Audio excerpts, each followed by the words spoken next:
Hades, Yubaba, Lord Farquaad ou encore Barbe Noire. Encore une liste de méchants, tous plus iconiques les uns que les autres. Des personnages nous ayant marqués par leur chara-design, leur prestance, mais aussi leurs actions plus ou moins discutables, les rendant presque plus mémorables que les héros de leur propre film. Des traits de personnalité que l'on retrouve chez de nombreux méchants et méchantes du monde de l'animation, n'ayant pas reçu les mêmes coups de projecteur qu'ils auraient mérités. Alors, les méchants les plus sous-cotés de l'animation, épisode 5, on va voir ça tout de suite.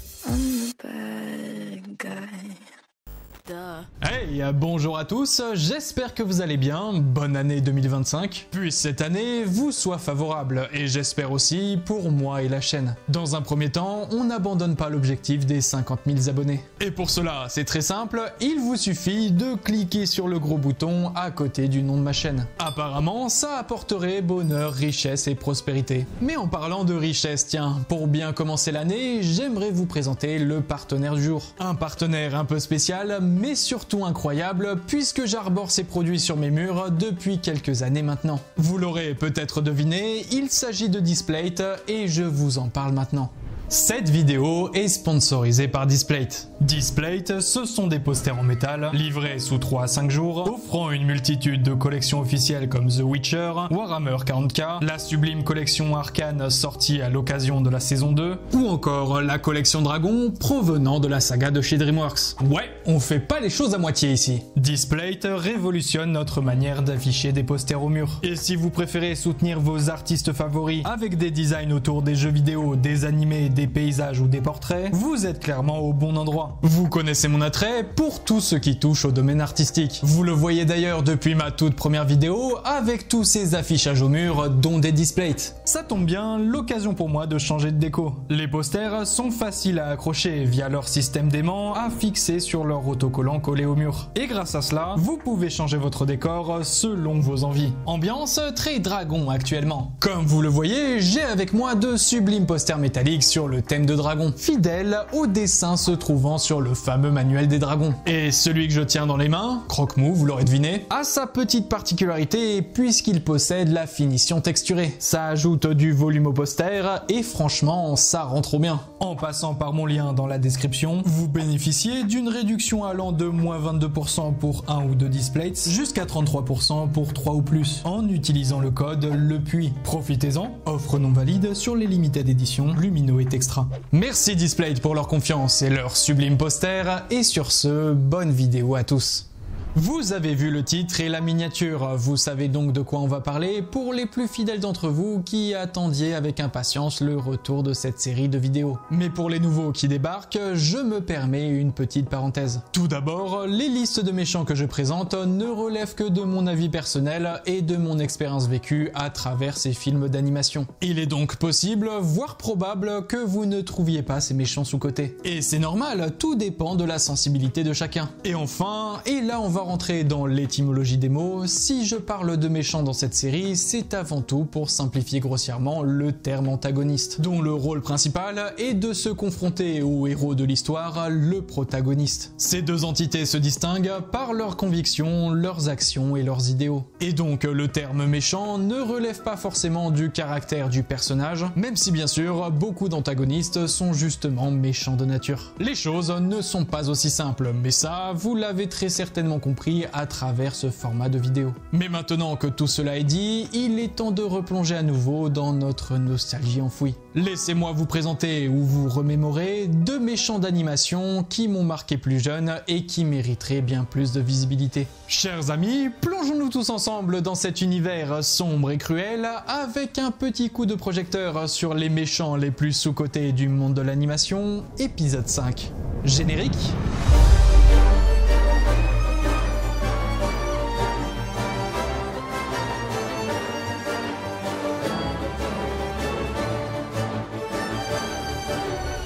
Bien, on va pouvoir commencer avec le premier méchant de la liste, qui n'est autre qu'une méchante d'ailleurs. Elle provient d'une des franchises les plus connues du monde de l'animation, mais n'a pas pour autant retenu l'attention. La franchise en question étant Le Roi Lion des studios Disney, on ne va pas pour autant parler du premier film, mais plutôt du Roi Lion 2, avec notre antagoniste du jour, Zira. Son dernier soupir dans le noir, c'est mon chant d'espoir. Mais avant de nous plonger dans le personnage en lui-même, parlons un peu du film. Le Roi Lion 2, l'honneur de la tribu, est la suite du 32e classique de Disney, Le Roi Lion, sorti en direct ou vidéo en 1998. Après les événements du premier film, Simba règne sur la terre des lions aux côtés de Nala. Ils ont une fille, Kiara, une jeune lionne curieuse et indépendante, destinée à les succéder. Lors de l'une de ses escapades, elle rencontre Kovu, un jeune lion vivant dans les terres interdites, un territoire aride où ont été exilés les partisans de Scar après sa mort. Kovu a été choisi par Scar comme son héritier, bien qu'il ne soit pas lié à lui biologiquement. Même si physiquement, il faut reconnaître qu'il y a un air de famille assez prononcé. Mais on ne va pas s'attarder sur les histoires de sexualité et de cousinade entre lions, on risque d'y passer la nuit sinon. Sa mère, Zira, une lionne fidèle à Scar, élève Kovu dans l'idée qu'il doit un jour prendre le contrôle de la terre des lions en se vengeant de Simba. Malgré leur appartenance à des clans ennemis, Kiara et Kovu ont développé une amitié sincère qui évolue en amour. Leur relation bouleverse les plans de Zira, qui souhaitait utiliser son fils pour infiltrer et détruire le royaume de Simba. Cependant, l'amour entre Kiara et Kovu finit par ouvrir une voie vers la réconciliation. Les deux jeunes lions démontrent que la haine et les conflits ne sont pas insurmontable, en prouvant que les deux clans peuvent vivre en harmonie. Voilà en gros pour le synopsis du film. Bien, vous connaissez l'amour du public envers les direct-to-vidéo provenant de Disney. Si on a de la chance, la plupart du temps, ces films sont passables, surtout quand tu es jeune et que tu les regardes en même temps que les autres classiques Disney sans trop faire la distinction. Je peux citer par exemple Aladdin, le retour de Jafar. Mais souvent, Disney peut nous surprendre avec des suites très mauvaises comme Cendrillon 2 ou encore La Petite Sirène 2, voire du catastrophique avec Mulan 2, Pocahontas 2 ou encore Le Bossu de Notre-Dame 2. Oh mon dieu, mais quelle horreur! Abracadabré leur cadabra. Mais pour le coup, Le Roi Lion 2, l'honneur de la tribu, se situe dans les hauteurs du panier des suites Disney de l'époque. Perso, celui que je situe le plus haut reste Bernard et Bianca au pays des kangourous. Mais bref, de base, on a donc un film ayant naturellement le statut de sous-estimé par rapport à ses aînés classiques Disney, peu importe qu'ils soient bons ou mauvais. Et forcément, cela se répercute sur les personnages du film, dont notre antagoniste Zira. Antagoniste interprété en français par Elizabeth Wiener, reconnue également pour son rôle du personnage d'Isma dans Cusco. Zira. Simba. Zira est la mère de 3 lions, Nuka, l'aîné rejeté, Kovu, son petit protégé, et Vitani, la dernière. Zira est la chef d'une tribu restée fidèle à Scar, qui avait désigné Kovu comme son héritier, bien qu'il ne soit apparemment pas son fils. Après que Simba ait exilé son clan à la suite de la mort de Scar, Zira nourrit un profond désir de vengeance et élabore un plan pour renverser Simba, afin que Kovu devienne le roi de la terre des lions. Zira est une lionne au pelage sombre, principalement grisâtre, avec un museau, un ventre et des pattes de couleur crème. Ses yeux rouges sont encadrés de sourcils noirs. Elle possède une oreille dentelée dont l'origine reste inconnue. On imagine très bien un affrontement avec une proie ou un autre lion pour de la nourriture, à moins que... On pourrait trouver une explication dans le passé de Zira lorsqu'elle était encore une lionne fière et maternelle. Zira et ses 3 jeunes lionceaux vivent sur les terres des lions fraîchement conquises sous le règne de Scar, avec qui Zira entretenait une relation étroite. Devenue la plus fervente adepte de Scar, Zira rassemble plusieurs lionnes pour lui prêter allégeance. En reconnaissance de sa loyauté, Scar désigne Kovu, le plus jeune fils de Zira, comme son successeur au trône. Il a été élu par Scar pour suivre ses traces et pour devenir roi. Cependant, Simba, neveu de Scar et héritier légitime de la terre des lions, défie son oncle et le bat dans un combat singulier, comme vous l'avez vu à la fin du Roi Lion. Scar est finalement dévoré vivant par les hyènes, ses anciennes alliées qui l'avaient trahi en parlant mal dans leur dos. Que ça vous serve de leçon les bitchers et les bitcheuses, on ne parle pas dans le dos des gens, ok?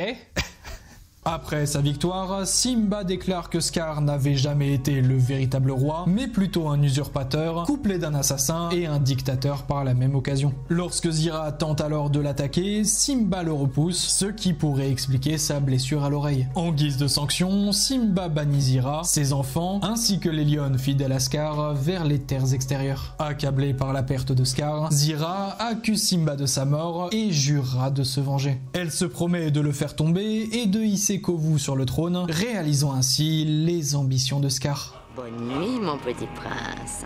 Demain commence ton entraînement intensif. Comme vous pouvez le constater, on a affaire à une protagoniste motivée par la tristesse, la colère, la haine et par un sentiment extrême de vengeance. Une vengeance motivée par l'envie de réduire à néant Simba, ayant selon son point de vue volé sa maison, son amour et sa vie rêvée. D'ailleurs, il suffit d'écouter les paroles prononcées dans sa chanson Mon chant d'espoir pour confirmer son désir le plus profond. Simba qui se meurt dans la nuit. Sa fille qui pleure entre mes griffes. Il faut comprendre la situation dans laquelle se trouve notre antagoniste et son entourage à ce moment-là de l'histoire. Ils sont tous exilés, humiliés, affamés, obligés de vivre cachés dans des terriers de termites, se battant pour le moindre os à mâcher. Mais quelque part, c'est mérité, n'est-ce pas? C'est bien ce qu'a fait subir Scar aux autres lions dans le premier film, non? Oui, tout à fait, mais on parle bien de Scar et uniquement de Scar. Dans le règne animal, certaines espèces, dont le lion, fonctionnent sur un principe de troupe dirigée par un mâle alpha, chargé de protéger le groupe en échange des meilleurs morceaux de viande et des faveurs de ses partenaires femelles. Si on suit la logique purement animale, toutes décisions prises par les autres lions sont de l'ordre du réflexe primaire de suivre leur mâle alpha, en particulier Zira, en réelle admiration pour Scar. Alors, à qui la faute? À Scar pour toutes les horreurs qu'il a commises? Très certainement. À Mufasa pour ses décisions conservatrices et son orgueil? Ça, c'est tout le sujet du premier film. À Zira alors, aveuglé par la vengeance et l'injustice de sa situation? Là est la question. Ou alors, la faute en partie à Simba, ayant pris la décision hâtive d'exiler l'ensemble d'un groupe entier, plutôt que de se contenter de couper la tête du serpent, chose qu'il n'a même pas fait lui-même en plus. Les hyènes s'en sont très bien chargées. Le cycle éternel de la vengeance aurait pu s'arrêter là finalement. Et non, comme le dit Zira dans sa chanson, elle aurait pu très bien pardonner, mais son désir de voir souffrir Simba et ses proches est bien plus grand. Et cela se ressent dans ses plans et son éducation envers Kovu, destiné à prendre la place du roi lion. Guidée avant tout par sa haine, Zira se montre bien plus agressive et déterminée que Scar. Là où ce dernier privilégiait la ruse et évitait les affrontements directs, préférant fuir les combats lorsqu'il le pouvait, Zira adopte une approche frontale, défiant Simba ouvertement à plusieurs reprises, sans hésitation ni crainte. C'est la fin, Simba.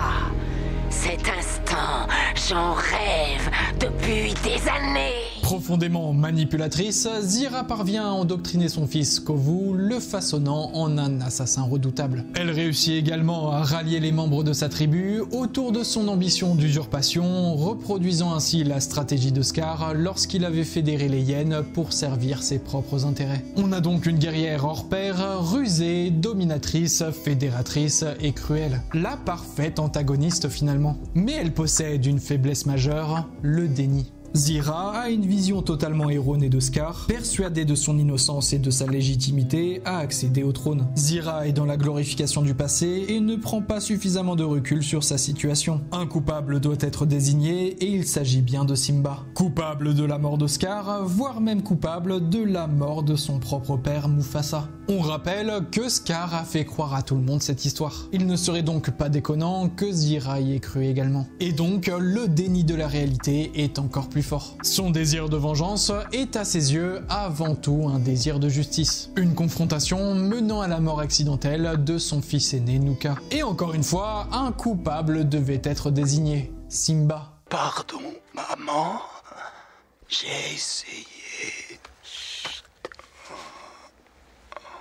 Le déni est tel que même une fois retrouvé seul, abandonné par son fils Kovu, préférant l'amour à la vengeance, ainsi que le reste de sa troupe, Zira ne se détache pas de son objectif et de sa vision des choses. Elle n'hésite pas non plus à menacer de mort sa propre fille Vitani quand elle rejoint le camp de Simba en voulant la paix entre les deux tribus. Si tu refuses de te battre, alors tu mourras toi aussi. Elle ne vit plus pour elle-même, son existence est entièrement tournée vers le passé. À tel point que ses derniers mots avant de mourir concernent Scar et non pas son fils ou même sa propre personne. Sois vengé, Scar. Et comme pour refermer définitivement ce cycle de la vengeance, Zira mourra de la même façon que Mufasa, tombant des hauteurs d'une falaise, mais cette fois-ci par accident. Ouais, pas vraiment un accident quand on y réfléchit, mais ça, je vous en reparle dans quelques instants. Zira a obtenu malgré elle ce rôle d'antagoniste. On pourrait très bien dire que c'est une question de volonté. Après tout, rien ne l'a forcé à suivre Scar et à perpétuer sa mémoire. Et oui, vous auriez raison de penser ça. Rien n'est censé justifier la violence, la haine et le meurtre. Mais nous sommes là pour comprendre plus en détail les motivations de nos méchants. Zira a dû sûrement grandir dans un environnement difficile, privé de bonté et d'amour. Et lorsqu'elle a vu en Scar le seul être un tant soit peu intéressé à elle, son estime de soi s'est naturellement dirigée à corps perdu vers lui. Et lui, qui sait, n'avait pas plus de considération pour elle. Ça, on ne peut pas vraiment le savoir. Zira a obtenu 3 enfants, mais seul Kovu avait de l'intérêt pour elle, car c'est le seul qui a reçu la bénédiction de Scar. Zira devait donc à tout prix rendre justice à Scar à travers son fils. Mais n'ayant reçu aucun amour durant sa vie, elle ne put en donner à ses enfants, en particulier son aîné qui ne cherchait qu'une chose, non pas la vengeance comme elle, mais simplement de l'attention et de la reconnaissance, chose qu'il n'obtint qu'après son dernier soupir. Le film veut nous faire comprendre que Zira n'est qu'une antagoniste Disney parmi tant d'autres, assoiffée de vengeance, fourbe et belliqueuse. Mais en réalité, cette haine est souvent le reflet d'une profonde tristesse, d'un sentiment d'abandon et d'un manque cruel d'amour. Zira n'a que Scar en tête et n'est plus que l'ombre d'elle-même. L'ancienne Zira est morte en même temps que Scar et la Zira du film n'est quant à elle pas morte d'un simple accident. Zira, laisse-moi t'aider. Initialement, lorsque le scénario du film a été écrit, Zira devait tomber volontairement de la falaise après avoir refusé l'aide de Kiara, mais cette issue, assimilable à un suicide, a été jugée trop choquante pour le public. Sa mort est donc modifiée pour devenir accidentelle. Disney ne pouvait absolument pas se permettre de diffuser ce genre d'image devant des enfants. Et quelque part, c'est compréhensible. Mais imaginons maintenant qu'il s'agisse réellement d'un suicide. Zira, seule, au pied du mur, se rendant compte que le monde entier est contre elle et ses idéaux, se voit offrir 2 choix fatals. Le premier étant à tenter une ultime attaque contre Simba, quitte à en perdre la vie. Le deuxième, de directement mettre fin à ses jours en sautant délibérément de la falaise. C'est finalement un mix des deux qui a été appliqué à l'écran. Elle sait que la mémoire de son bien-aimé a été bafouée. Plus personne ne veut croire en ses idées. Or, si lui est mort et que ses idées aussi, que lui reste-t-elle ? Eh bien, plus grand-chose, une simple enveloppe charnelle vidée de tout sens et de toute conviction. Zira n'a donc tout simplement pas eu d'autre choix que l'acte ultime et désespéré.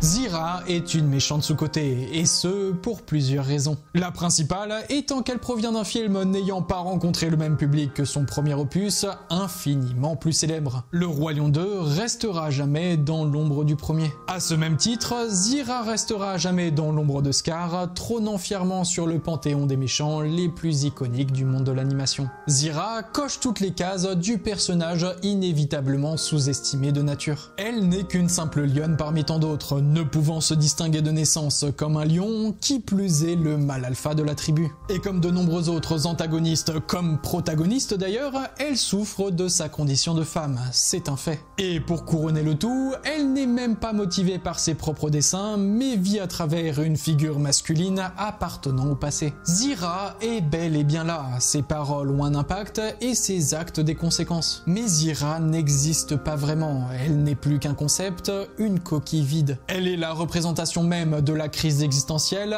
un peu à la manière du caméléon Rango que j'ai déjà présenté sur la chaîne. Who am I? I'm nobody.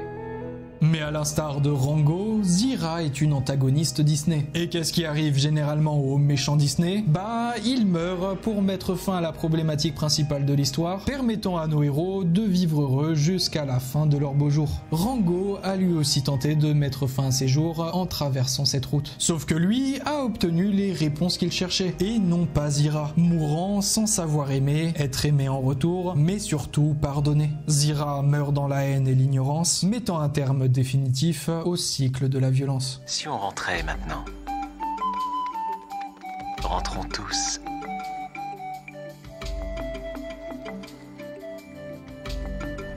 j'ai voulu mettre en lumière cet antagoniste sous-coté. C'est maintenant chose faite, j'espère que ça vous a plu. Ça faisait un moment que je l'avais en tête et vous me l'avez pas mal réclamé aussi. C'est seulement la deuxième fois que je parle d'un méchant de chez Disney, c'est dire à quel point la grande majorité des autres méchants n'a clairement pas besoin que je leur offre un coup de projecteur. Mais bref, on va pouvoir passer au candidat suivant, qui lui ne me demandera pas autant de temps que la première, vous allez vite comprendre pourquoi. Mais pour cela, parlons déjà du film. Il s'agit de Balto, chien-loup, héros des neiges. Un chien ne peut pas faire ce voyage seul, mais peut-être un loup peut. Balto, chien-loup, héros des neiges est un film d'animation américain réalisé par Simon Wells, sorti en 1995. Inspiré d'une histoire vraie, il raconte les exploits d'un chien-loup courageux lors d'une mission de sauvetage héroïque en Alaska. Balto, dont il est question, est rejeté par les humains et méprisé par les autres chiens de la petite ville de Nome à cause de ses origines hybrides. Vivant à l'écart avec son ami Boris, une noire russe excentrique, Balto aspire malgré tout à trouver sa place dans ce monde. Sa vie bascule lorsqu'une épidémie de diphtérie frappe les enfants de la ville. La maladie se propage vite et la pharmacie de Nome se retrouve à court de sérum. Les conditions climatiques extrêmes empêchent l'acheminement des médicaments par train ou par avion. La seule solution est de monter une équipe de chiens de traîneau pour parcourir les centaines de kilomètres qui les séparent des précieuses doses de sérum. Balto est un film que j'ai beaucoup regardé plus jeune, mais que j'avais complètement oublié depuis. Je l'ai revu récemment pour le bien de cette vidéo, ça m'a permis de revoir un peu mon appréciation du film. Il n'est pas mauvais, loin de là, mais je trouve qu'il manque de corps et d'un meilleur développement de ses personnages. Je trouve que l'humour très enfantin introduit par les amis de Balto vole du temps d'écran et gâche un peu l'immersion dans l'histoire. Une histoire qui demeure pourtant assez épique sur le papier. Et vu que le film est court, soit 1h18 dont 20 minutes de générique d'ouverture, de fermeture et de scènes live action, le film n'a pas le temps de nous servir de réels personnages solides, mis à part notre protagoniste principal, Balto. Oui, même notre deuxième méchant, Steel, le husky de traîneau. Mais ne vous inquiétez pas, on a suffisamment de matière pour légitimer sa présence dans cette vidéo. Fiche le camp, chien-loup. Retourne auprès de ta horde. Steel, un husky sibérien, est le chef de l'équipe qui transporte habituellement le courrier et les marchandises pour la ville de Nome. Robuste, à la fourrure noir et blanc, avec des yeux bleu perçants, il est souvent montré dans une posture dominante, renforçant son image de chien sûr de lui et intimidant. Son apparence imposante et soignée le distingue des autres chiens de la ville. Personnage interprété par la sublime voix française du regretté Gérard Rinaldi, ayant déjà joué plusieurs rôles, notamment pour les studios Disney, avec le personnage de Chef Louis dans La Petite Sirène, Clayton dans Tarzan ou encore Dingo dans de nombreux téléfilms de la firme. Steel est extrêmement arrogant, vaniteux et manipulateur. Il aime être au centre de l'attention et ne supporte pas que quelqu'un lui fasse de l'ombre, surtout Balto, qu'il considère comme un rival indigne en raison de ses origines de chien-loup. Son mépris pour Balto est autant alimenté par des préjugés que par la jalousie, car il perçoit en lui une menace pour son statut et sa réputation. En d'autres termes, Steel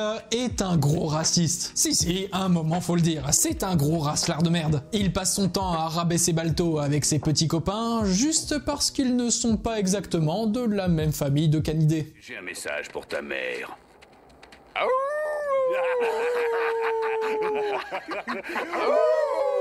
Steel n'hésite pas à se servir de son charme pour séduire les autres chiens, notamment Jenna, la chienne husky dont Balto est amoureux. Cependant, ses intentions sont toujours intéressées, car il cherche surtout à renforcer son image de chien parfait. Steel a un rôle assez significatif dans l'histoire. Détenteur du collier d'or pour avoir gagné de nombreuses courses de traîneau sans jamais avoir été battu, il est choisi pour diriger l'équipe de chiens de traîneau chargée de ramener le sérum contre la diphtérie. Situation injuste puisque notre challenger a été distancé par Balto lors d'une course de sélection pour cette mission. Car oui, le chef d'attelage aurait pu tout à fait être Balto, plus rapide que lui, mais sa nature de chien-loup n'attire pas trop la confiance des habitants de la ville. Jetons un coup d'œil sur notre gagnant.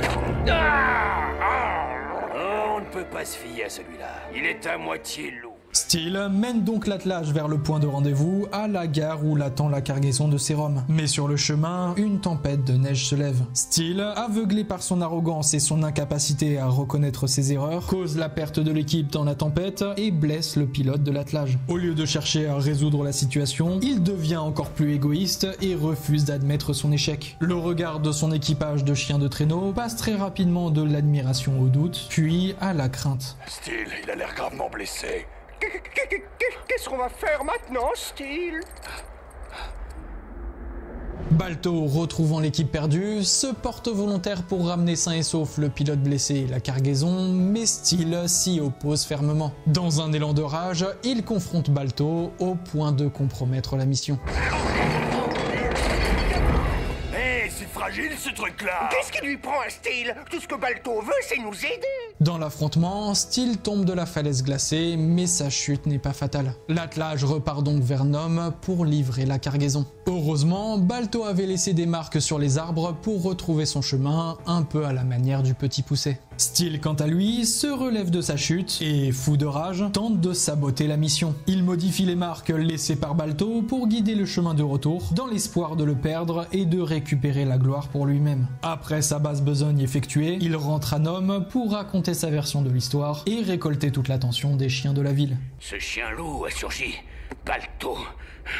Il a exigé que je le laisse prendre le médicament.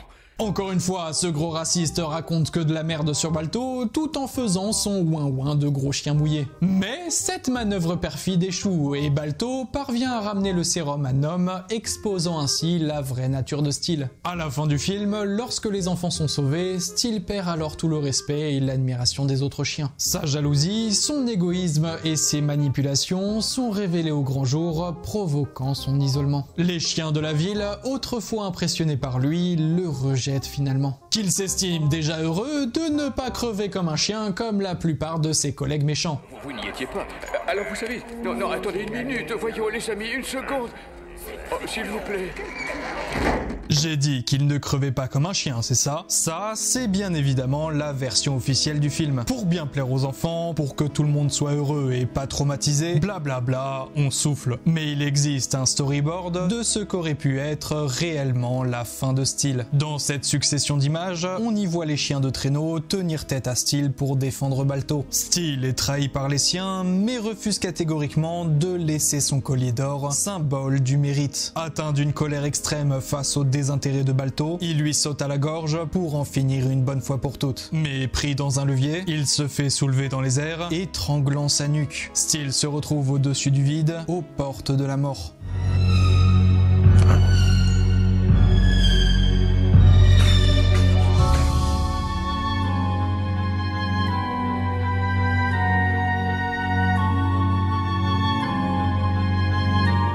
Regardèrent la scène, horrifiés et impuissants, face à la marée de charbon se déversant sur le chien agonisant. Comprenez bien maintenant pourquoi ils ont décidé de couper cette scène au montage. Le lien vers le storyboard est dans la description pour ceux qui veulent. Alors, pourquoi Steele est un méchant sous-coté? Ai-je vraiment besoin de l'expliquer? Sérieusement, dites-moi dans les commentaires qui a vu ce film, ou plutôt qui s'en souvient. Dans tous les cas, ceux qui se rappellent de ce film doivent sûrement ressentir une vague de nostalgie devant ces images. Steele est un méchant pas si marquant que ça au final. Après tout, il n'a tué aucun membre de la famille ou de l'entourage du héros, il n'a pas violenté non plus son love interest, il a juste été jaloux, méprisant et grossier. Et c'est un putain de raciste!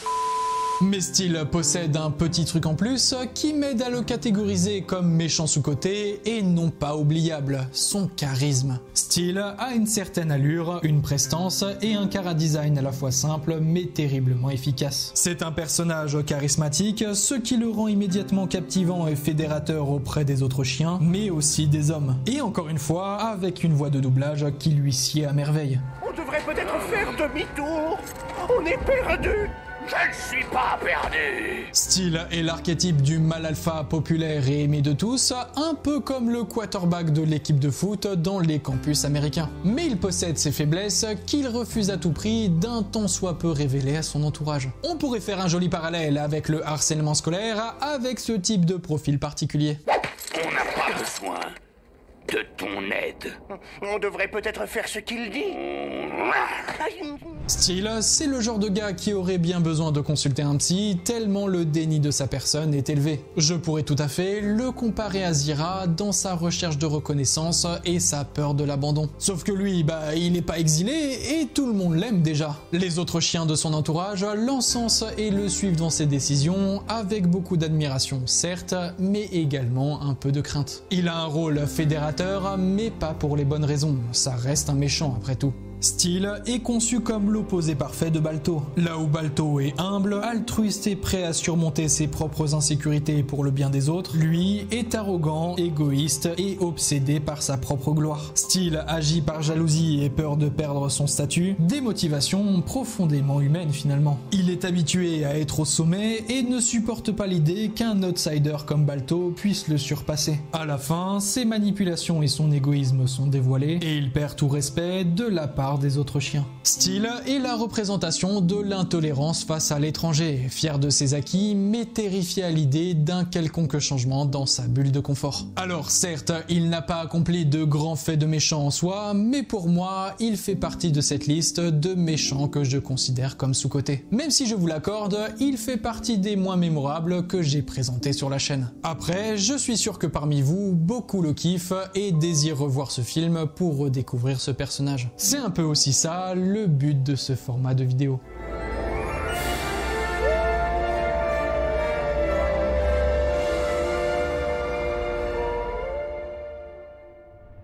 Et voilà les amis, c'est la fin de cette vidéo, j'espère qu'elle vous a plu. C'est un plaisir de vous retrouver pour ce début d'année 2025. J'espère de tout mon cœur qu'elle sera florissante pour la chaîne. En attendant, si vous avez kiffé la vidéo, vous pouvez toujours vous abonner si ça n'est pas déjà fait. Vous pouvez également me soutenir avec un like, un partage et un petit commentaire. Sans oublier le petit don qui fait plaisir via ma page Tipeee disponible dans la barre de description. Comme d'habitude, dites-moi quel méchant ou méchante souhaiteriez vous voir dans les prochains épisodes. J'avais pensé à Michael Yagoubian dans le film Bienvenue chez les Robinson, ou encore Percival McLeish dans Bernard et Bianca au pays des kangourous. Dans tous les cas, chers amis, avant de nous laisser, n'oubliez pas mon offre Displate via le premier lien dans la description de cette vidéo et dans le commentaire épinglé. Bénéficiez d'une réduction allant de moins 22% pour 1 ou 2 Displate à 32% pour 3 ou plus en utilisant le code LEPUIS. Merci encore à Displate pour leur soutien sur cette vidéo. Sur ce, je vous laisse, encore bonne année tout le monde. Continuez de regarder de l'animation, prenez le temps de vous intéresser aux personnages et à leur complexité, mais surtout chers amis, n'arrêtez jamais de rêver. À la prochaine.